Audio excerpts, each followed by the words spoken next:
Time. It flows and branches off into a myriad of paths. But we don't take them all. As a matter of fact, we only take one. The thing is, you don't really get to choose. Life moves around us and we get dragged along, moving down the pathway we've been pushed into by the coalescence of every other event in the timeline we've already passed. Try as you might to control it, but no matter what you do or what you think you can change, time will catch up to you, and time will get ahead of you, and you will be strolling right down the path it has already laid out for you.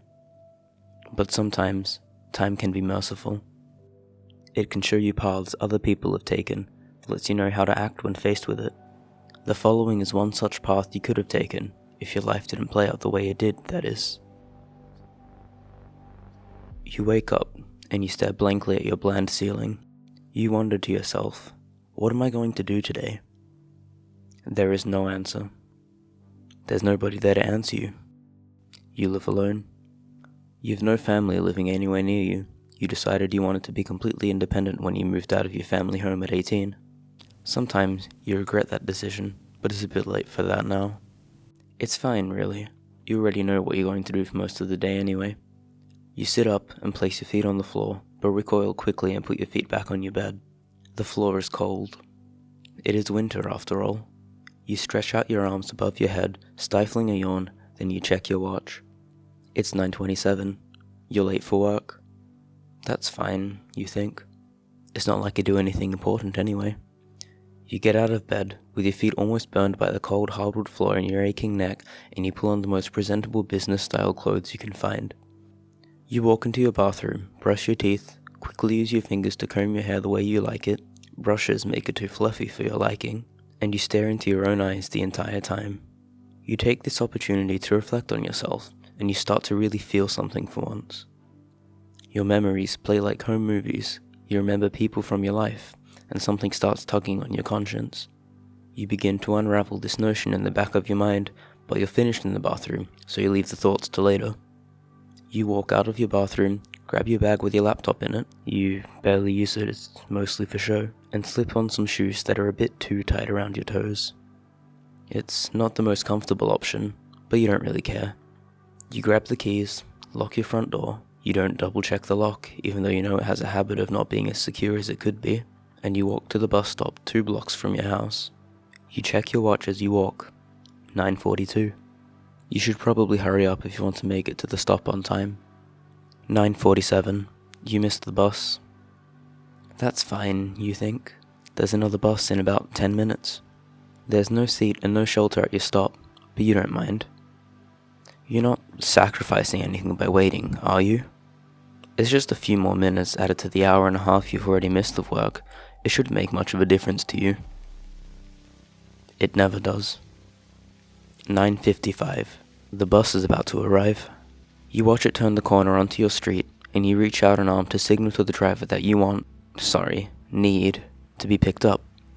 The bus rolls towards you, slowing down as it approaches the curb beside the stop. The doors take a moment to swing open. Not the full 90 seconds a moment is meant to represent, but you know what you were experiencing in the moment, right? You sluggishly step through the doors onto the bus and press your card onto the scanner mounted onto one of the poles by your seat. You're met with a jarring, beeping sound. Some sort of error scanning.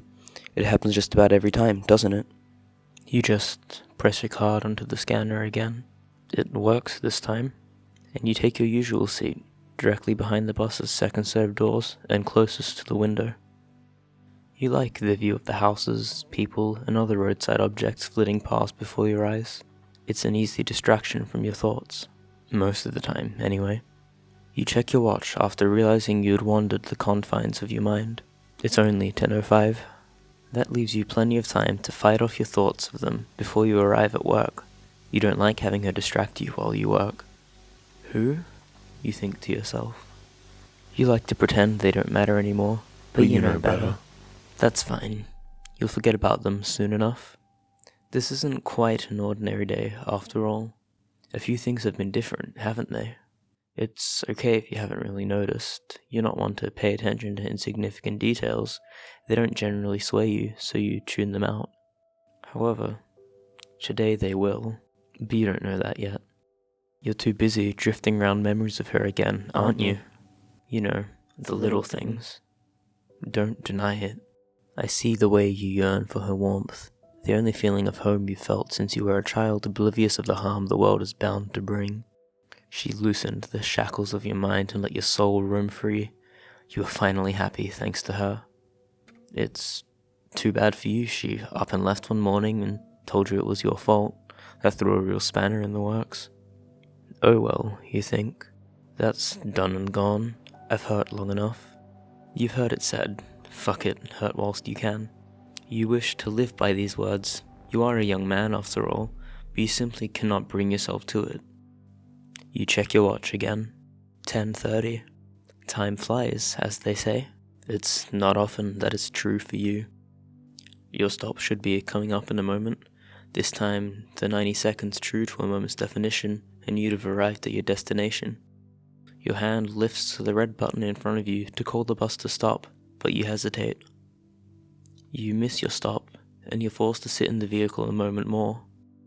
You press the button, and the driver pulls the bus into the next street, and then approaches the curb where the stop sits. You let out a sigh as you stand up and press your card onto the scanner, this time without a hitch, and voice your gratitude for the bus driver's services as you exit his iron steed. You step out onto the sidewalk, take in a breath of the crisp and biting air, and begin the short trek to your office building. 10:35. The concrete sidewalk feels like a permafrost as the cold seeps through the soles of your shoes and travels through your bones. You're in front of your office building. It's only a few stories tall and sits nestled between the buildings of two significantly larger corporations. You make your way to the front doors. They slide out of your way, and as you step in, you spot an unfamiliar face. She's walking away from the reception at the end of the room, and your eyes meet hers for a moment. You immediately forget. What was her name? I guess it didn't really matter. And you feel the typical butterflies one would feel upon seeing an attractive stranger. She flashes a wry smile as she walks by you, and you're hooked. You open your mouth to speak, even raise your arm slightly to help get her attention, but no words come out, and she's already walked by you and out the front door. They slide shut, and you consider following her, but you don't have the time.